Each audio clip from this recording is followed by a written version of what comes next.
On today's show, we go on the local scene to Manomet Community Healing Garden, sit down with Bobby Nolet, hear original poetry from Janet Shue and Lee Mendenhall, and get a short, just the facts update on Plymouth town government. And if you're looking to learn or just have some fun, we'll also be talking about classes, programs, and upcoming things to do in Plymouth, Pembroke, Kingston, and Duxbury. We're glad you're here. Let's get started.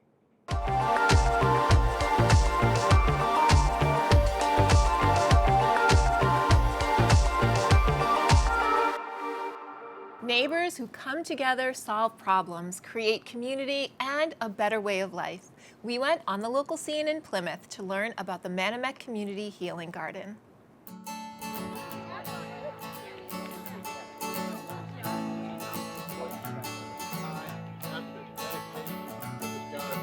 I was on a couple of committees and in the town, and a friend of mine who has had some medical challenges came to me, and she's a lifelong resident of Plymouth. And she has noticed, and she related to me, that people around the country, even in our own community, have, over the past couple of years, have been at each other's throats. And the division is just so palpable. And she says, I wish that we could have a healing garden within this town. So she asked if I could use my influence to do it. So I went around town, I started working on it, and after working on it for a while, on the committees, we were told that we don't have the authority to do something like this. So at that point, we could have just dropped it, but I said, no, I made a promise. And I went and started to look for alternatives. And fortunately, I found Carol Gurin, who is a great resource. And we worked together on this, and we found a partner with St. Bonaventure. And our goal is to have a garden to grow vegetables, but also to grow friendships.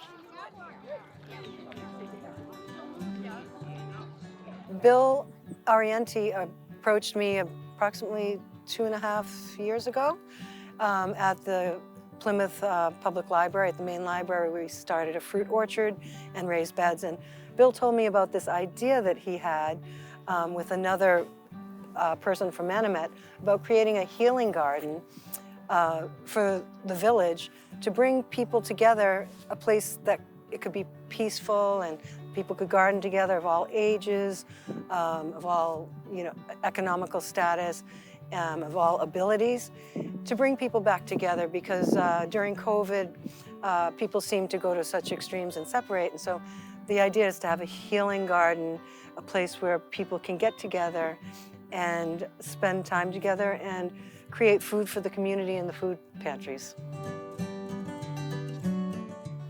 Well, I can see that there are a lot of people invested in this garden and in this space, but they're invested in more than just the space. They're invested in what it means for Manomet and for finding ways to come together. And I think it's true, we need everything that we can get, every way that we can find to come together, we should be doing it. We've got a list of contributions.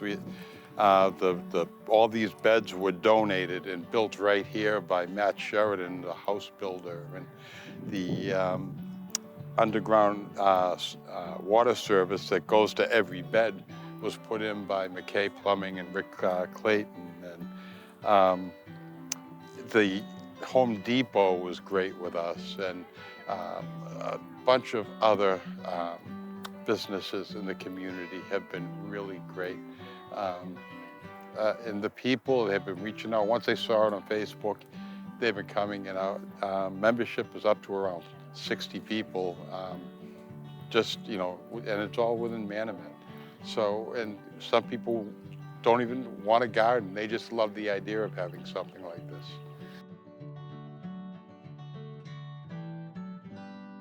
We had a local engineer, Steve Cartwright, drew up the CAD drawing for the design of the garden.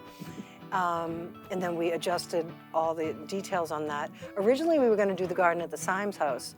So the original design we changed because in the end, the Symes house didn't work out for the town. And then Bill approached St. Bonaventure Church and Food Pantry, and they said yes. So it became a bigger garden, and now we have a garden set aside specifically for the food pantry. Outside we have a back area for a fruit orchard. Presently we have 3 apple trees, different varieties, and 2 pear varieties. And we're also going to plant 2 native pawpaws, which, if people aren't familiar, if you know what a papaya is from the Mediterranean climate, these pawpaws are native fruit trees from this area that we're bringing back. Bill's idea was to do a pumpkin patch that we could donate to the Boy Scouts and they could sell them to raise money in the fall. We're not sure if they want to do it, so for now we're just going to have volunteers help us grow the pumpkins, and then maybe we'll sell them in the fall as a fundraiser. And then we have a pollinator bed right next to the pumpkin patch, which will all be native pollinators, which we're buying from Native Plant Trust in Framingham, which used to be the Wildflower Society of Boston. They have a native forest up there that you can go and peruse through, and they sell beautiful native perennials that are, you know, already established. So we're going to buy a bunch of those for the pollinator gardens. The only other part is how we're getting the plants for the food pantry garden, is that a local greenhouse here called Dutchie's has given us the use of their greenhouse to start all of our vegetables, which has been fantastic. I've learned so much from Ted over there at Dutchie's, and we have so many beautiful cold weather crops already grown, and really appreciate them giving us that opportunity to use their greenhouses. Right now, the federal government is cutting all of the subsidies to the farmers who supply food pantries. And this being our first year, we didn't expect that. We expected to augment what was going to be brought. Now, we don't know how much is going to be brought in through outside. So we may very possibly be the only produce, fresh, organic grown produce, that people who are financially challenged can get.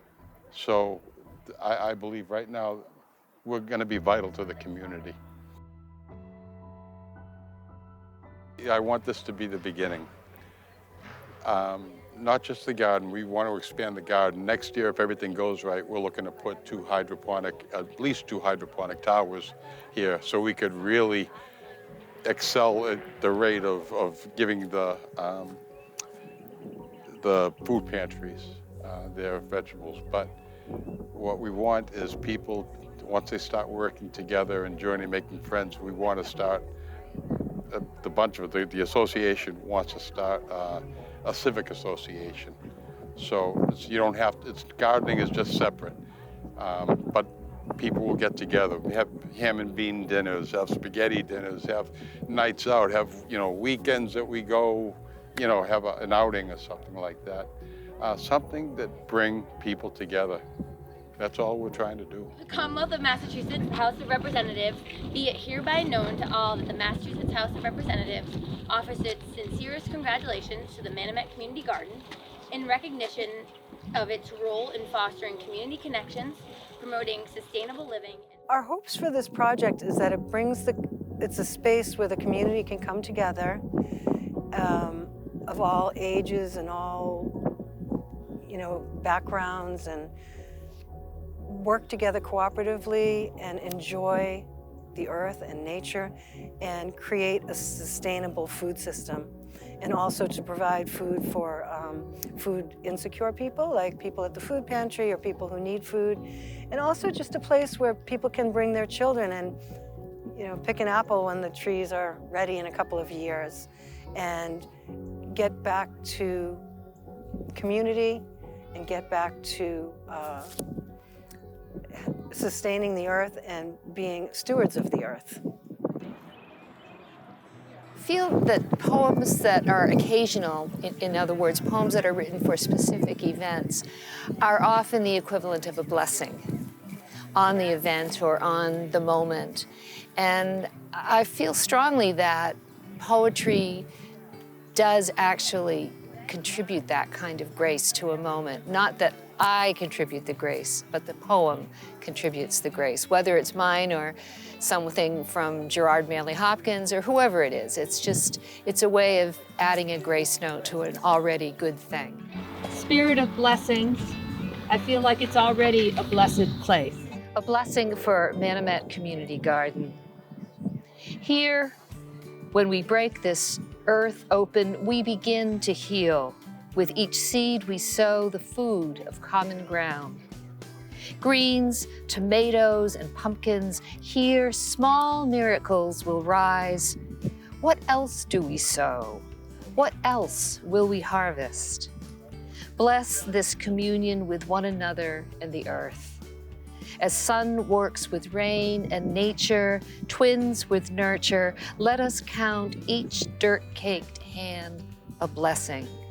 Let us stand our human selves in accord with our mother. Who knew that borrowed rakes and barrows and dripping brows, plus a level row of pavers laid between raised beds, could offer peace? How is it the wind-ruffled reds and greens of young lettuces could be the beginning of a cure? Let us bless these shared threads stitched through the torn fabric of our wounded world. And bless this garden, the medicine of kindness planted in these beds, a feast of already rooting in this communal soil.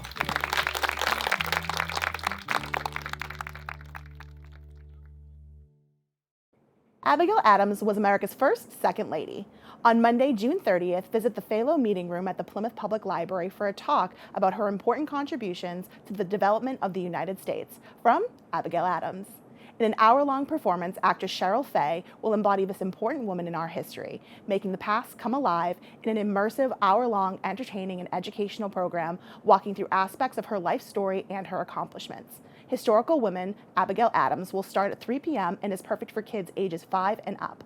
This program has been made possible through a grant from the Jennifer Cain Scholarship and Charitable Trust. Registration is highly encouraged, and every child who attends will get a book about Abigail Adams to take with them. Here's Dave Antoine, the Local Scene Government Services Manager, with an update on Plymouth Town government on the local scene. The Plymouth Select Board started off on a celebratory note as newly minted staff of the fire department were on hand for a badge pinning ceremony, led by Fire Chief Neil Foley. With their families in attendance, 9 men were the proud recipients inducted into the department for America's hometown. With a 5-minute recess to follow, the board got right to business. A change of category public hearing for a wine and malt package store to an all-alcohol package store, followed by licenses and administrative notes. The board then moved on to the main agenda items. First up was a guiding principle reaffirmation, featuring members of the Select Board, Planning Board, School Committee, Advisory and Finance Committee, and Town Moderator, taking turns at the podium and table, reading off the principles that were approved back in April 2013.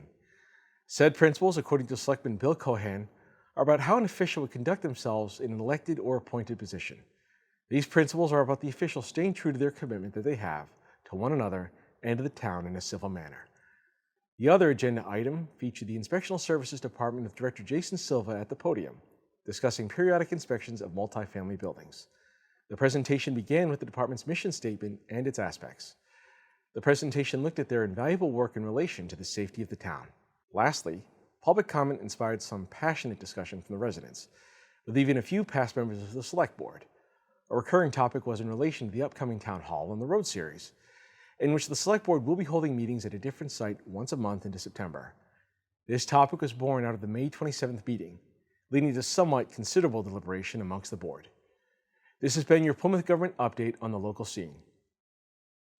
The Duxbury Recreation Soccer Clinic will kick off summer break with a 4-session class your kids will have a ball with. The sessions are focused on skill development and inspiring a true love for the sport through engaging games and drills. The soccer clinic begins on Monday, June 23rd and will roll through Thursday, June 26th every morning from 9 a.m. to 11 a.m. at the Chandler Soccer Field. It is designed for future soccer stars aged 6 to 10 years old, and the cost is only $125 for all 4 sessions. Sign up through the Duxbury Recreation Center's website. Go! You probably know Bob Nolet as the Director of Operations for the Plymouth Area Chamber of Commerce, but like all of us, Bob contains multitudes. I sat down with Bob for our Open Here podcast. I'm with Bob Nolet. Welcome. So happy to have you. Happy to be here. Thanks for having me today. So let's get into it. Tell us about your background. Where did you grow up? Sure. So I'm originally from Weymouth. I grew up in Pembroke, though. We moved to Pembroke in about third grade. So I went to the Pembroke Public Schools and then went to Silver Lake Junior High. And then from there, I went to Archbishop Williams High School in Braintree. And then from there, I went to Curry College in Milton. What were you like growing up? Were you a bookworm? Were you an athlete? A little bit of everything? So I would say I wasn't either of those two. I tried all the different sports. I tried soccer. I tried basketball. I tried baseball. My parents had me really involved. Boy Scouts, you name it. But just sports really weren't my thing. Right. And that's okay. It's not for a lot of people. But I loved being outdoors, and I loved landscaping and gardening and getting my hands dirty and that type of sense. So that was really like my true hobby. I used to have a fish pond at my parents' house, and that was just my go-to. I would play in that pond and rearrange it and build waterfalls, and I wanted to be a landscape architect. Like, that's what I thought I was going to be growing up. So that was just a fun way to fill that need. Are you still into that stuff now? Are you into gardening? Oh, absolutely. Especially this time of year, Yes. Like you'll find me Saturday and Sunday at either a Lowe's or a Home Depot or a local garden center. It's just the best time of year. All the flowers and plants are coming out and the yards are all coming back. I love that. And, it's just something about being outdoors. And again, you can kind of create your own little paradise with flowers and plants. And it's just relaxing for me. I love that. What brought you to the chamber? Sure. So out of college, I was working for a high-tech PR agency, and I realized that just wasn't me. I wasn't like a cubicle type of person. And so from there, I landed a role at Plymouth Rock Studios. In the very early days, I started out as an apprentice, and then they hired me as director of public relations there. And they just, unfortunately, this organization was a startup. They really couldn't get funding. It was kind of the height of the economic crisis around 2008, 2009. So the project just didn't, take off. And then I found myself working for the Radisson Hotel in Plymouth as their corporate and travel and tour manager. And so with the Radisson and with Plymouth Rock Studios, I was very involved within the Plymouth community, doing a lot of tourism things. I sat on the See Plymouth board, or at the time it was Destination Plymouth, just really involved. And so, meeting all those local contacts and creating this great network, it led me to the chamber just over 13 years ago now. What do you love about your job? I love that it's something different every day and that I'm helping people. We're a nonprofit, but we wake up every day and we go into that office to help support local small business owners. And that's what it's all about. Like, I'm helping somebody, with their dream. Like, they're an entrepreneur, they're starting their own business, whether it be we're helping them get connected to the right people, making contacts, or, the different networking events we have, writing letters of recommendation for business owners. It's just rewarding because we're really helping all these local businesses and business owners who are our neighbors and friends and family, thrive and succeed. Making dreams come true. Absolutely. It's the best job, and it's so social, and I'm a very social person, so I really like that aspect of it too. So you're a very busy person. How do you achieve that work-life balance? So it can be hard, especially with my role at the chamber. We have a lot of after-hours events, so we're constantly out at different things, which is great. It's fun, but it is hard sometimes for that work-life balance. And I think for me, I have to plan out ahead of time. I'm such a planner. So if I, take maybe 2-week chunks and say, okay, this is what I have coming up, I can plan out the nights that I am free, that I'll be home for dinner, or the nights I won't be home for dinner. Maybe we have dinner a little bit late. But to be able to,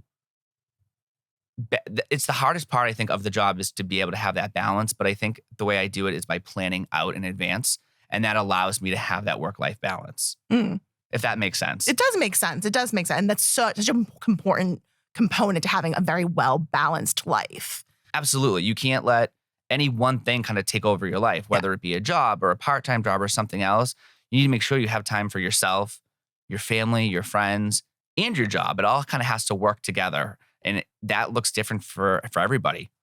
And speaking of busy, you have an initiative, not really new, but it's called OutNet. Can you tell us a little bit about that? Sure. So OutNet started with a group of other local business owners, BF Architects, Carmel Davis Funeral Homes, the Plymouth Foundation, and the Chamber. We got together and said, there's not a lot of LGBTQ plus networking opportunities or groups around here. We have some amazing organizations such as Plymouth Pride and other groups that exist, but more for the professional networking aspect of things. So we got together and we, the group originally started out with numerous different names. We wanted to be inclusive of everybody in the community, and we were really trying to find our niche when we started. And so we finally settled on the name OutNet. And it's just a great group of people from all over the community. We have people coming up from the Cape and coming as far as Quincy down to our networking groups. And it's just a great low-key, safe feeling atmosphere for local members of the LGBTQ plus community, as well as allies are welcome, as always, to come meet new people, be social, and, network as well if you're a business owner. So it's just kind of a great mix of everything.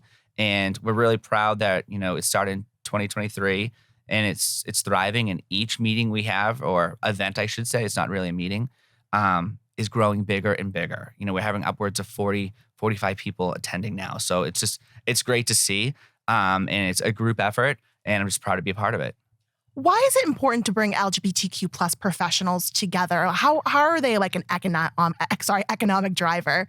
Sure. So, the opportunity just didn't seem to exist around here for bringing this group together. Whereas, Boston and larger cities have these types of events. Worcester, they have groups like this already established for professionals. It doesn't matter who you are or who you love or whatnot. If you're a business owner and you want to make connections, it's just a great way of doing that. And some people just may not feel comfortable in larger situations. And this is kind of a smaller scale and just a comfortable environment for some people that may not feel comfortable in other larger environments, if that makes sense. Right. It does make sense. It's hard to kind of find your way in the world and to kind of connect with your people. Right.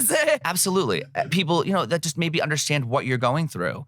Or, we've had some great examples of people that have moved locally to here and they don't know anybody. And they saw our flyer and they came to meet other members of their community and also to network. And they're also a business owner. So it's just been a rewarding experience because it's giving some people an opportunity to come out, meet others, network, make friends in a very comfortable atmosphere for them. What advice do you have for young entrepreneurs, professionals, business owners who are just trying to start out? I think advice is take it slow. Don't try to do everything at once, and also seek help, seek resources. There's so many people out there that want to help small business owners and entrepreneurs. There's so many free resources as well that exist. Even through the Chamber, we can connect so many people with some great free business counseling and guidance and whatnot. And then it's just, I think some business owners sometimes maybe want to jump right into it and maybe not have everything planned out exactly yet, or they're quick to grow their business and add a second location, third location. And sometimes it's growing too fast. And maybe sometimes it's growing too slow, but that there are people out there that are always looking to help and to not be afraid to ask for that help and seek advice from professionals who can help you in your business. What's been your biggest accomplishment? Oh, that's a tough one. I think my biggest accomplishment is being able to give back to the community. We do so many community events at the Chamber, and just being able to support the business community as well. We do a lot of the community events like at the Waterfront Festival and Bark in the Park and different things. And then we have our business events like networking and luncheons. But I think it's just being able to help local people in my own community that I live in and work in. And that's just what's rewarding for me. Like I said, the Chamber's a nonprofit. So, everything we do is really just to give back. And I think that that's probably what's the most rewarding part of my job, is being able to give back to the community, the residents, and the local business owners. And what does the future hold for you? That's a tough one. How do we know what our future is? I think that's so tough. It's definitely in the chamber world and working with businesses and being here in Plymouth. I think I take one day at a time, and the future, sometimes we can't control it. We don't know what it's going to be, but I hope my future is here, serving the community, being a part of this wonderful community, and just giving back. And the community's lucky to have you. Bob, thank you so much for joining today. Oh, thank you for having me. This has been great. July 3rd is the day before we celebrate our country's independence, and is also when you're invited to join historian Joyce Poremski of the Plymouth Antiquarian Society for a walking tour of Revolutionary Plymouth. Travel on foot through the town's key sites from the Revolutionary time period as you explore the history and impact the war had on the residents of Plymouth. The group will meet at the Spooner House Museum at 1 p.m. The cost is only $10 if you're a member and $15 if you haven't joined yet. The address of the Spooner House is at 27 North Street. Visit the Antiquarian Society's website to register. July's show at the Priscilla Beach Theater will leave fans of musicals and large green creatures overjoyed. Shrek the Musical opens on Wednesday, July 2nd, and will run through Saturday, July 19th. This Tony Award-winning fairy tale adventure, written by David Lindsay Abaire, features songs by honored theater composer Janine Tesori and is based on the Oscar-winning animated film, parts of its sequels, as well as William Steig's 1990 book. Evening shows begin at 7:30, and there are 2 matinee performances, one on July 6th and the other one on July 13th. Visit the website for details and to purchase your tickets. The storied Priscilla Beach Theater is located at 800 Rocky Hill Road in Plymouth. On Thursday, June 26th, the Duxbury Senior Center is hosting and collaborating with Bridgewater Senior Center, Marshfield Council on Aging, and the Plymouth Center for Active Living to celebrate Pride and our LGBTQ community with drag queen bingo and an ice cream social. This will be a colorful afternoon of joy and fabulous fun and games. The ice cream, you scream, we all scream for Pride starts at 3 p.m. and is free to attend. Visit the Duxbury Senior Center website to register. Follow the Bouncing Ball to Skills and Will Basketball, a weekly basketball clinic for girls and boys entering grades 4 through 12. Instructor Billy Curley will lead participants through skills building, functional training, and game performance tips and tricks. Students will also have structured gameplay each session to put their newly developed skills to work. All players will receive a t-shirt and water bottle. The boys' clinic will be on Tuesdays, July 1st through July 22nd, and girls will meet on Wednesdays, July 2nd through July 23rd. Class time is dependent on grade level.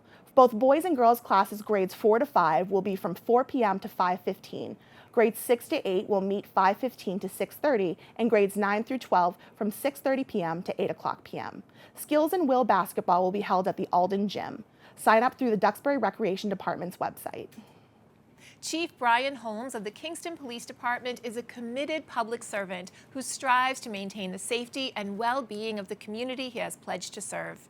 Chief Holmes will be at the Kingston Council on Aging on Thursday, June 26th for office hours from 9:30 to 10:30 a.m. Stop by to meet the chief, discuss your concerns, ask questions, or just pop in to say hello. Are you a senior Android user that would like to expand your Verizons on what you can do with that communication machine you hold in your hand? On Friday, June 27th, the Plymouth Center for Active Living is offering Navigating Your Android, a hands-on class designed to boost your confidence and help you make the most of your Android device. Instructors Catherine Sumner and Kevin Concannon will walk you through essential features like making calls, sending text, using the camera, downloading apps, and more. They'll also provide an overview of T-Mobile senior discount options. Bring your questions and your Android phone to get your personalized help and practical tips. Remember your password so you can access your device during the session. The class starts at 1:30 p.m. and is free but requires registration as space is limited. Next up is poet Janet Shue in a reading of her own original work at America's Hometown Laureates Tiny Poetry event. I have someone new who's joining us, Janet Shue. If you would come up, please.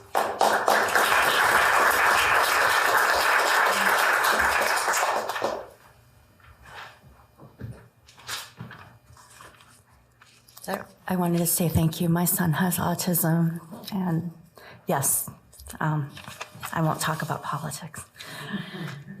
I have 5 Tonka. Late spring. Magnolia blooms on bare brown branches, dipping towards narcissi. Wind eddies tangle my hair, scribe this memory into knots.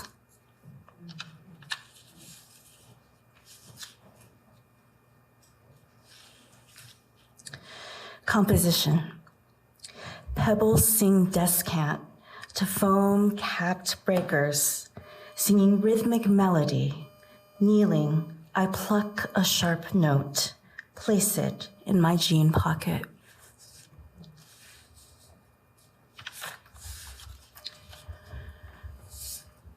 Morning.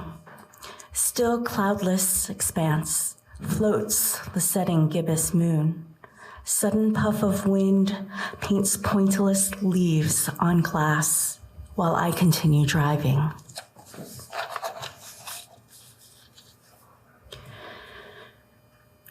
Winter moonrise. Gibbous shining bright through storm clouds to reflect on sand grains and pebbles, barely shift from the pressure of my slow footsteps. The pond. Thin ice for humans, perfect for 2 quick otters, skating and spinning. My mind whirls as each year makes a new record for warmth.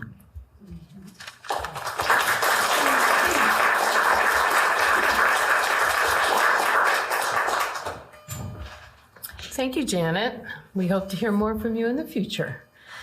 Rally your friends and bring your A game for Gaming Jeopardy at the Kingston Public Library on Thursday, July 17th. You'll be split into 3 groups of 3 and go head-to-head answering game-related questions.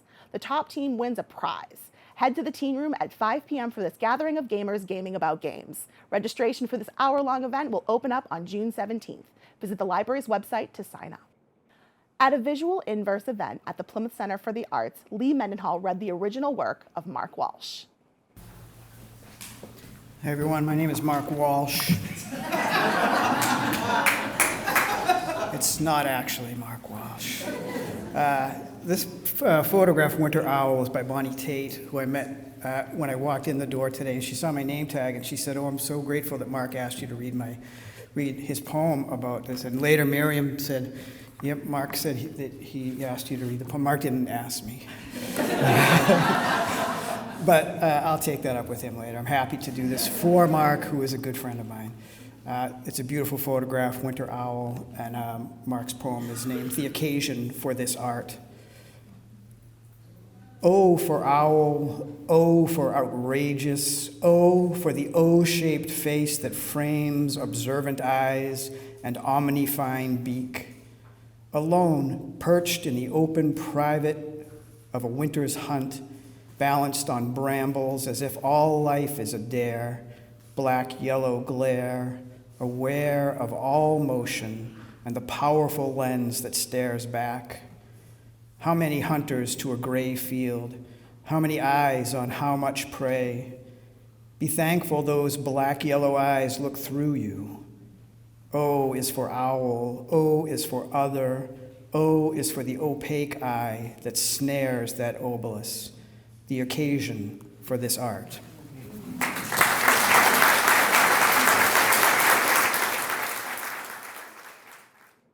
Kids, be bored this summer with the Make Your Own Board Game event at the Duxbury Free Library on Tuesday, July 8th in the Children's Room. From 2 to 4 p.m., design your own game and make all of your own rules. Use the library's 3D printer to print up pawns, tokens, meeples, chips, whatever game and player pieces your creativity can muster. This is a drop-in event with supplies provided and ideal for young folks in grades 4 and up. The Pembroke Public Library will be a glorious cacophony of sound on Friday, July 11th, when the musical petting zoo rolls into town. Children ages 5 to 10 will enjoy making some musical noises with guests from the Springfield Symphony Orchestra in their traveling exhibit of musical instruments. Starting at 1 p.m., a brief introductory lesson on each instrument will occur, and after that, your kid can try bowing a violin, blowing a horn, or rat-tat-tatting on a drum freely, with no judgment, just encouragement to play and explore the joy of creating sound. Visit the library's website or call 781-293-6771 to sign up. On riding a horse, Ralph Waldo Emerson noted, "It is not a gentle hobby to be picked up and laid down like a game of solitaire. It is a grand passion." Timber Hill Stable in Kingston is offering a summer full of horseback riding lessons, sure to spark this passion in kids age 6 and up right here in your neighborhood. These 5-day camps are centered on building your child's confidence around these beautiful big animals through hands-on experience, grooming, and caring for the horses, as well as daily opportunities to ride the stable's most gentle and lovable veteran equines. Lessons run Monday through Fridays, 9 a.m. to noon, and camp sessions begin the week starting July 7th, July 14th, 28th, and August 4th. For more information and to sign up, visit the Timber Hill Stable website. The Pembroke Public Library is hosting a sensational class that will speak to your artisan roots and ensure your home decor is beautifully in bloom. Instructor Sarah DeSantis from Barnegan will be teaching the basics of flower arranging in the meeting room on Tuesday, July 15th at 6:30 p.m. Sarah will provide guidance on how to source fresh-cut greens and locally bought blooms, turning them into a gorgeous summer floral arrangement without breaking the budget. The class is for adults and will be an hour long. Register through the library's website. And that, my friends, wraps this episode of The Local Scene this week. Thank you for watching. If you live or work in Plymouth, Pembroke, Kingston, or Duxbury and would like to have your own podcast or show, you should. Email community@thelocalscene.media to find out about our free production services and training for community members. And if you have a story or event you'd like people to know about, email us at story@thelocalscene.media. We thank our patrons Tiny & Sons, Quintal Brothers, and Squinny's Pizza for supporting our mission of community in action through media. We'll be back next week with more of what's good and good to know in our area. Until then, we'll see you on The Local Scene.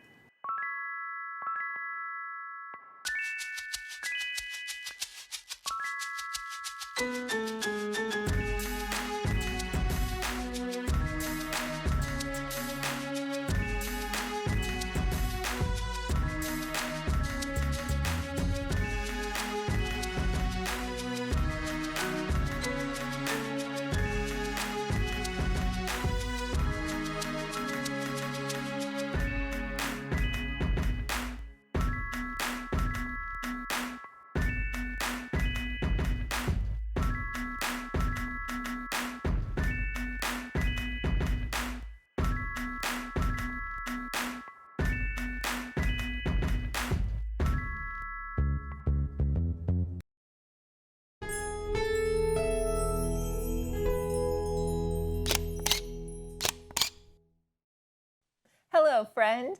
If you enjoyed this video, please think about scanning the QR code and making a contribution to The Local Scene. Every dollar is appreciated, and your support helps keep community media alive and our resources free to the community. We'll see you on The Local Scene.